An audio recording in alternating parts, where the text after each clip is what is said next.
Hi అండి. అందరూ బాగున్నారా? మొన్న మేము షిరిడీ వెళ్ళినప్పుడు నాసిక్ వెళ్ళామండి. మార్నింగ్ 8కి అయితే బయలుదేరాం వెహికల్‌లోని.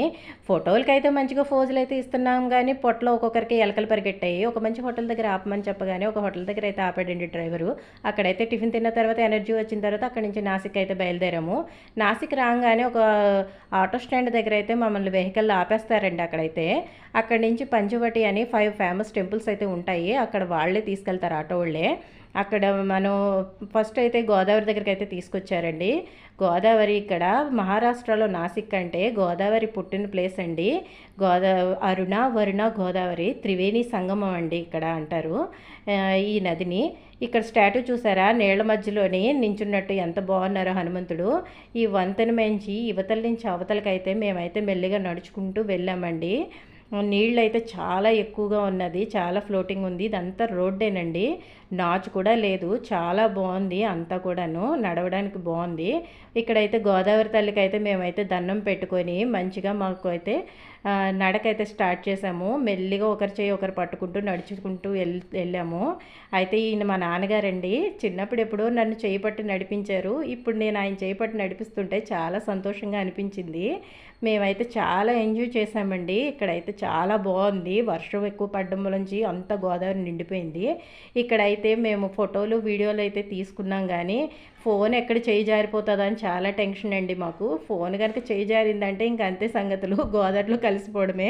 వర్షం వల్ల చాలా వాటర్ ఉంది కదండి, ఫ్లోటింగ్ చూసారు ఎంత ఎక్కువగా ఉందో. అక్కడి నుంచి అయితే మేము మెల్లిగా బయటికి నడుచుకుంటూ వచ్చేసాము. బయటికి రాగానే ఇక్కడ అర్ధనాగేశ్వరులు అండి, ఎంత బాగున్నారో చూడండి. ఇక్కడైతే దర్శనం చేసుకొని మేము అక్కడి నుంచి కపిలేశ్వర స్వామి టెంపుల్ అండి ఇక్కడికి తీసుకొచ్చారు. ఇక్కడైతే శివాలయమేనండి. అక్కడ దర్శనం చేసుకొని బయటికి రాగానే ఒక పిక్ అయితే తీసుకున్నాము. అక్కడి నుంచి సీతమ్మ వారి గుహ అండి ఇక్కడికి తీసుకొచ్చారు. చిన్న గుహలా ఉంటుంది, లోపలికి నడుచుకుంటూ మెల్లిగా వెళ్తే లోపల స్వామివారు అమ్మవారు ఉంటారు. ఈ చెట్లు చూసారా, ఈ చెట్లు సీతమ్మ వారు రాముల వారు అడవిలో విడిచిపెట్టినప్పుడు ఇక్కడే ఉండేవారటండి. ఈ చెట్లే అమ్మవారి పతివ్రత అని చెప్పడానికి సాక్ష్యాలుగా ఉండేవట. అయితే ఇక్కడ కాలారాము గోరారాం అని చెప్పేసి టెంపుల్స్ అయితే ఉంటాయి, అవి కూడా చూపించారు. వాటి తర్వాత మేమైతే త్రయంబకేశ్వర్ అయితే వచ్చేసాము. త్రయంబకేశ్వరి ఇక్కడ అంతా కూడా వర్షాలేనండి. ఆ రోజంతా కూడా మాకు వర్షము, అందులోనే మాకు ఇక్కడ చాలా రష్ ఉంటుంది ఈ గుడి కూడాను. మా లైన్లోనే 2 అవర్స్ పట్టేసిందండి మాకు. చూసారు ఇదంతా నిండిపోయింది వర్షంతోని. లోపలంతా కూడా టెంపుల్ లోపల మేము ఫొటోస్ అయితే తీసుకున్నాము. త్రయంబకేశ్వర్ చాలా బాగుంటుందండి టెంపుల్, ఒక్కసారైనా చూడొచ్చు. లోపల గర్భగుడిలోని అంతా కూడా వీడియో తీసాను. చూసారు ఈ లైటింగ్ ఎంత బాగుందో, ఏదో బుద్ధుడు కూర్చున్నట్టు ఉంది కదండి. చాలా బాగుంటుందండి. ఇది పాత కట్టడం నుంచి చాలా అందంగా ఉంటుంది. ఇక్కడి నుంచి అయితే బయటకు వచ్చేసరికి 3:30 దాటిపోయిందండి. బయటకు వచ్చేసరికి ఒక్కొక్కరికి ఆకళ్ళు వేసేసి మొహాలు అయితే వాడిపోయినాయి. ఒక ఫుడ్ అక్కడ ఎదురుగుంటే హోటల్ ఉంటే ఫుడ్ అయితే ఆర్డర్ ఇచ్చాము.